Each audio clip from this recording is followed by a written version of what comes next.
devout practicing Catholic. I was raised in a Catholic household, went to Catholic school, went to all-boys Catholic high school, Detroit, UAD High School, go Cubs.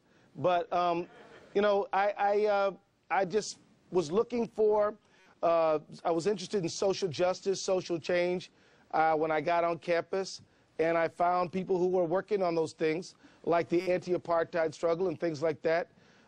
Happened to also, some of them were Muslim, and, you know, I went to the mosque one day. I liked what I heard about a message of inclusion, social justice, all races, all colors in the room, and I started investigating, and I've been a Muslim since I was 19, so it works for me. I do believe that religious pluralism is a key component of the human experience, at least it should be, and that we need to have respect for the people who are believers and non-believers. I am proud to represent a group of people in my district who are non-theists, and whenever we have interfaith roundtables, we invite them too, because we think they have important things to contribute to the dialogue. Right on. So let me get to the part where I think you may not agree with me, which is I do agree that there are other groups that pose a terrorist threat to this country. There are right-wing militias who are nutty, and the Ku Klux Klan, and abortion bombers, and Timmy McVeigh types. I would say that the threat potentially from radicalized Muslims is a unique and greater threat. It is the greatest threat. Let me give you the reasons why I jotted down why. One, it's been going on 1,000 years, this problem between Islam and the West. We are dealing with a culture that is in its medieval era. It comes from a hate-filled holy book, the Quran, which is taken very literally by its people. They are trying to get nuclear weapons. I don't think Tim McVeigh would ever have tried to get a nuclear weapon, because I think right-wing nuts, they think they love this country, and they are not trying to destroy this country. They want to get it away from the people they see as hijacking it. That's different than Muslim extremists who want to destroy it. And also, it's a culture of suicide bombing, which is hard to deter from people who want to kill themselves. Well, I tell you, Bill, I think that you should investigate this issue a little more, because I think that you're lumping together things that shouldn't be lumped together, and you're casting a very wide net, and therefore coming to the wrong conclusions.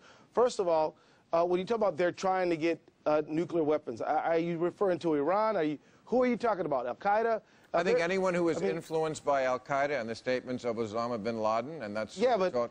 Yeah, but Muslims aren't. I mean, there's 1.4 billion Muslims in the world. Of course, no one is disputing that the vast, giant majority of Muslims are not the problem. We're talking about a very small percentage, but it just takes one. That's what we're talking about when we're talking about terrorism. And obviously, there is something that is going on that they're getting from the Quran. Have you read Sam Harris's book, The End of Faith? They're not getting it from the Quran. You know, Bill, I'm glad. Let's use this point for a moment, because as you know, as a student of religion, you know, their books are complex. They're compiled, and taking them out of context is a very easy thing to do.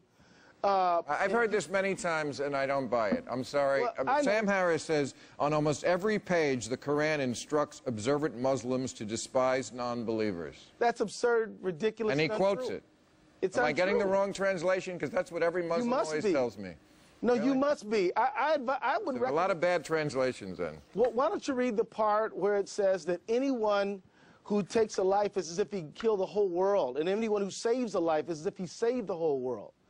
What about the one where it says that there be no compulsion in religion, and that it's literally wrong? Well, then where are the terrorists getting their instructions from? They're getting it from something else. Like any ideologue, they will take things out of context to do what they want to do. If you listen to terrorist rhetoric, Bill, what they do is they cite politics. They cite political grievances.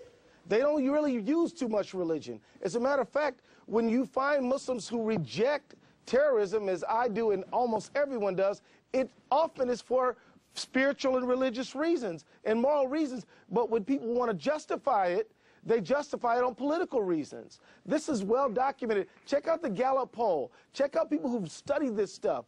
one of the things that I think we can do to undermine terrorist ideology is actually to use people who know the Quran and to go after people like Anwar al-Awlaki who misquote it, misuse it, and don't really understand it.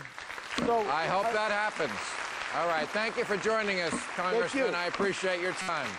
Okay, let's join our panel.